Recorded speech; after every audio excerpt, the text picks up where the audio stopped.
Welcome to the City Point Church Sermon of the Week. Join us as we welcome you to the current sermon series happening on the weekend at City Point Church, located in Knoxville, Tennessee. Our hope is that by this message, you would be encouraged and challenged to grow in your walk with Christ today. Please enjoy this message by our very own Pastor Tiffany Townsend. Hope of all hopes, dream of our dreams, a child is born. Sweet breath, a son is given to us, a living gift. And even now, with tiny features and dewy hair, he is great. You guys can take a seat for a second.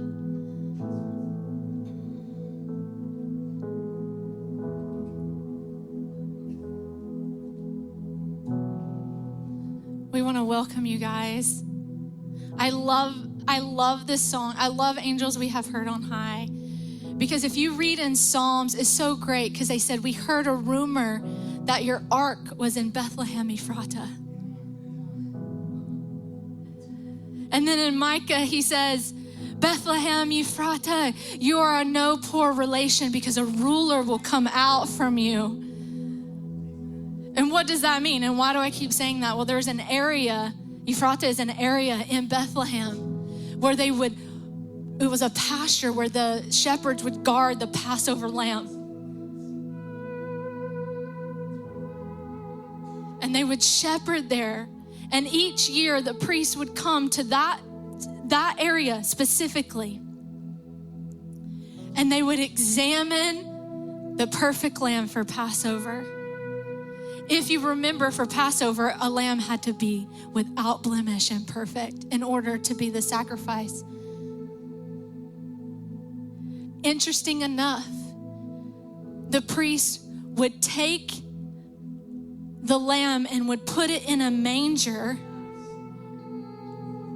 to examine its perfection. And once they found the right Passover lamb, the trick was getting it back to Jerusalem without breaking a bone, without it swirling out of their arms. So what would the priest do? They would wrap it in swaddling cloth.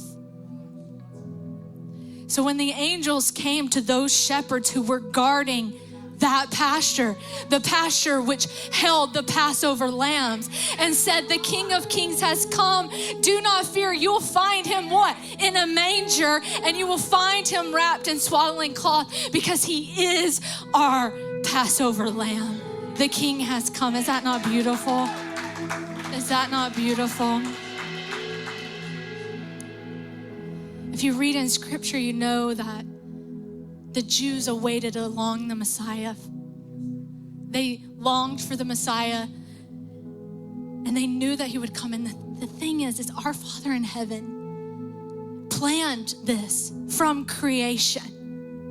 And the Jews knew this so much that it's actually mentioned in Genesis 1. And can I show you? This is what Genesis 1:1 says through 4 actually. It says, in the beginning, God created the heavens and the earth. Now the earth was formless and empty, and darkness was over the surface of the deep.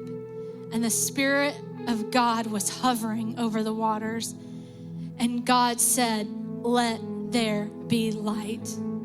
And there was light. And he saw that the light was good, and he separated the light from darkness.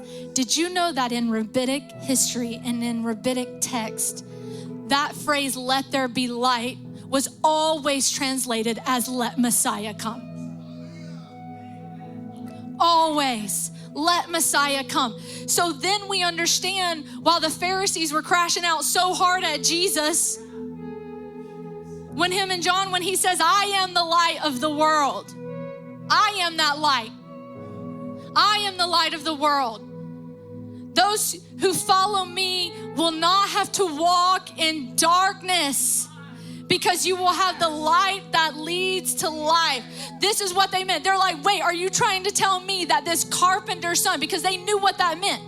in scripture, he was quoting, let there be light, meant let Messiah come. And Jesus here is claiming, I am that light of the world. And if you follow me, you'll never be in darkness. And they're saying, surely this carpenter's son is not trying to say that he is equal with God, and much less God himself and the Messiah. But that's exactly what he was saying.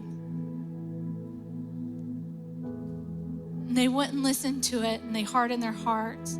And John says in chapter 1, the true light, which gives light to everyone, was coming into the world. He was in the world, and the world was made through him. Yet the world did not know him. He came to his own, and his own people did not receive him. But to all who do receive him, who believe in his name, he gave the right to become children of God. And in Matthew, all the world will find its hope in his name. See, we've gathered tonight to uplift the light of the world. We've come tonight to celebrate the season, to celebrate the birth of the Messiah, the one whose name is salvation. He bears it in his name, for he is the hope of all the world. And he is the hope for you today.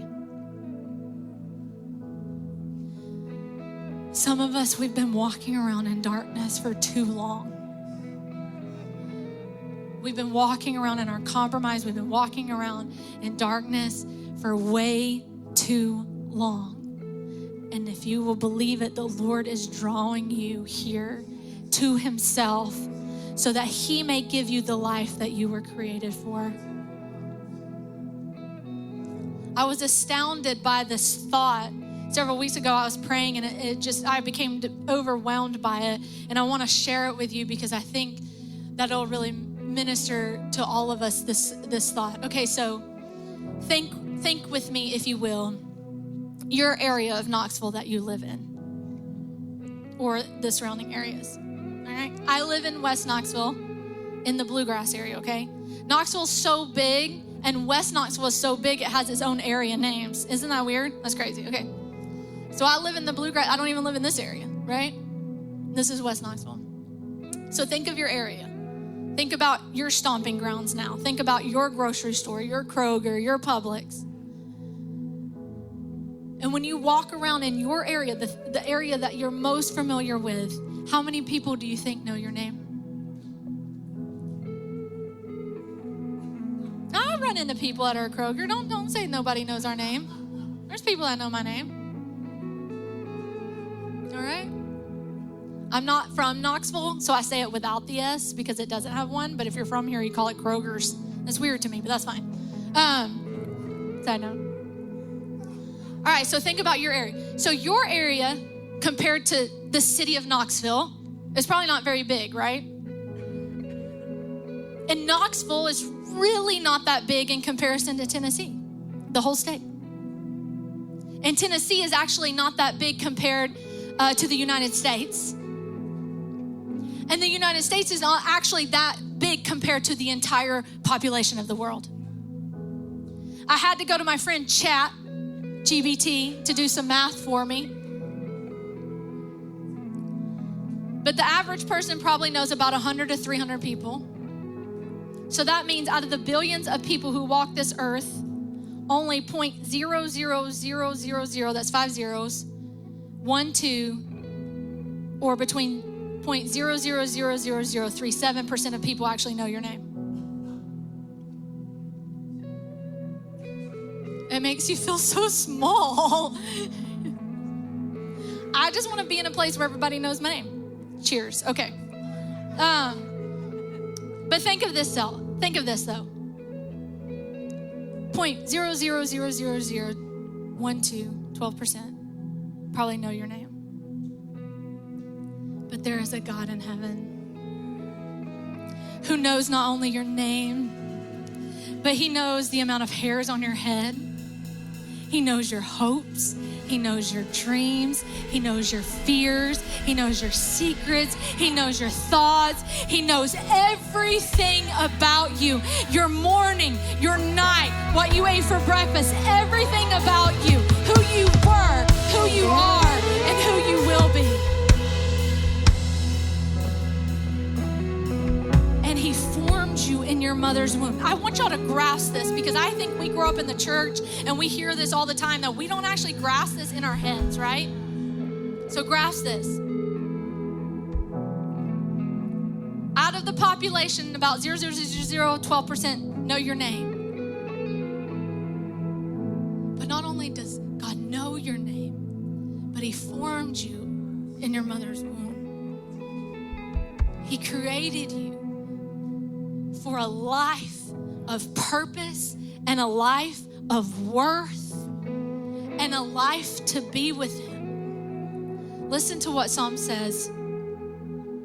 Actually, will you close your eyes I want to read this, and I just want you to soak this in. Oh, eternal one, you've explored my heart and know exactly who I am. You even know the small details, like when I take a seat and when I stand up again. Even when I'm far away, you know what I'm thinking. You observe my wanderings and my sleeping, my waking and my dreaming, and you know everything I do in more detail than I even know. You know what I'm going to say long before I say it. It is true, O Eternal One, that you know everything and everyone. You have surrounded me on every side, behind me and before me, and you've placed your hand gently on my shoulder. It is the most amazing feeling to know how deeply you know me inside and out.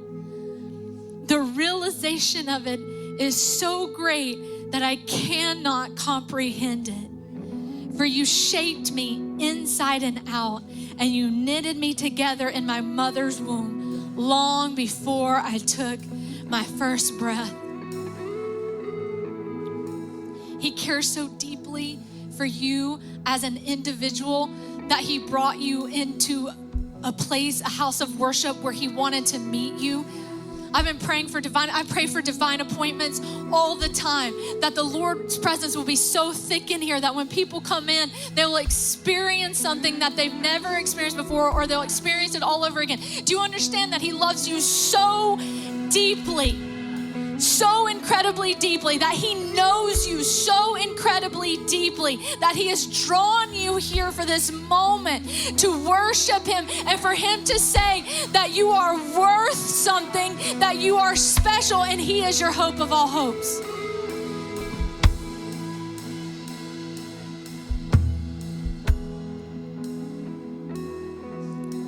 I'm just gonna say it, and I don't know who needs to hear it. That drug is never gonna do it for you. And that person is never gonna do it for you. And that job is never gonna do it for you. Some of you have been searching and searching and searching.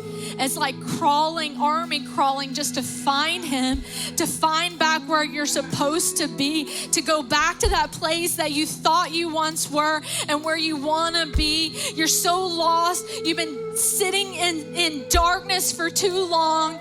The light has come. Messiah is here. He is thinking of you, and he is drawing you into this place right now. Will you please answer him?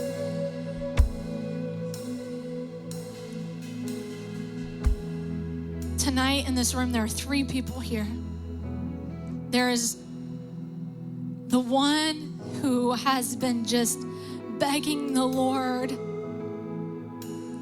to take them deeper in his presence and in his understanding, and they've been frustrated because they don't know how.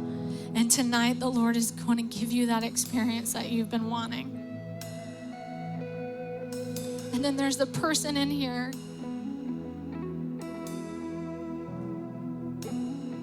that it seems like you're in quicksand. And the more you try to get out, the more stuck you get. And if you will allow him, he will set you free right now in this moment. And there's someone in here who has yet to give their life to the Lord. And you hear him beckoning and you hear him calling.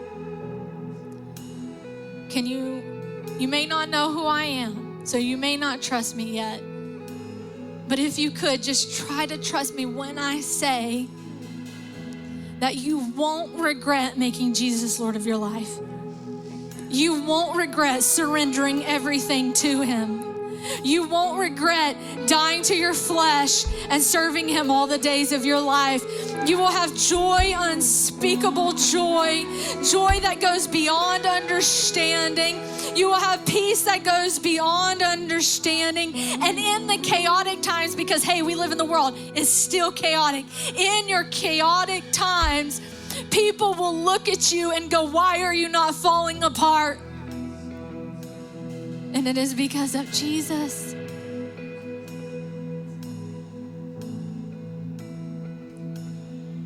If that is you, can you just take a moment with him? Just bow your heads right now in this moment. Close your eyes if you have to. Block out distractions. This is your moment with the Lord. Be honest with him. Be bold. Ask him, what is it that you want? What is it that you want from him? What is it that you want? Is it salvation? Then say, God, I confess right now you are the Son of God and you are raised from the dead. And I declare right now you as Lord over me, Lord over this world. You defeated darkness. Come to me, Lord. What is it that you want from him? Lord, I've been broken for so long that I forgot what it feels like to be whole. If that's you, just tell him in this moment, Lord, I want you to mend me. You are the potter and I am the clay.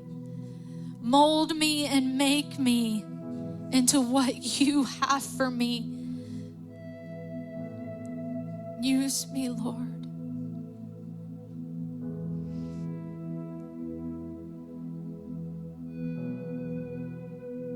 What is it?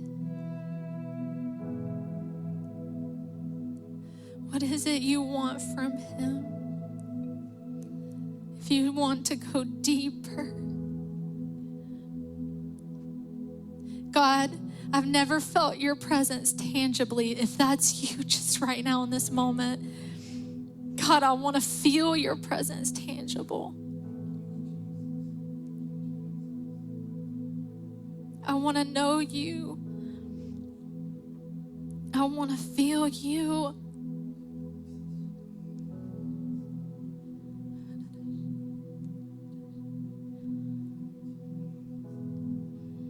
I want more of you. If that's you and you just want more, just say, I want more. Thanks for listening to the City Point Church Sermon of the Week. We hope that you were encouraged and challenged. If you enjoyed this message, would you please like and subscribe to our channel? To help City Point Church reach people with the gospel of Jesus Christ, please consider donating today. If you would like to give, please head over to citypoint.church, click the Give tab, and select Give Now.